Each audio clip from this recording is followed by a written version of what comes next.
essay entitled Cebu flooding, the result of human damage. There is a debate if the Cebu flooding problems is really caused by humans.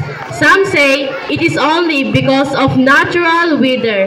Others believe human actions are the main reasons. Humans' activities are the biggest cause of the Cebu flood.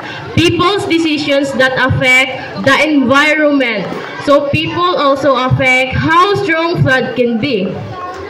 When people throw trash in canals in river, the water cannot flow properly. When people cut the trees, here is not natural protections to absorb. Rainwater. When people build too much, the ground becomes concrete and water cannot soak in.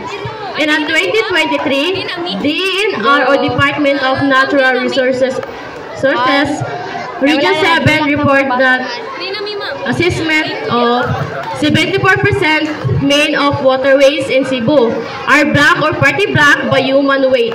Also, Cebu City DPWH report that only 30% of human damage are fully functioning. The still data show that human activities directly cause water to rise faster. Some argue that humans are not be blamed at all. They say the flood happened because of extreme rainfall. They think the bad weather. They think we cannot control the natures. But even if rain is strong, flooding becomes worse. Our waterways are blocked by trash and illegal structures. Nature becomes dangerous because human destroyed nature protections. So human activities clearly have huge role in causing the Cebu floods. That's all. Thank you. Yeah.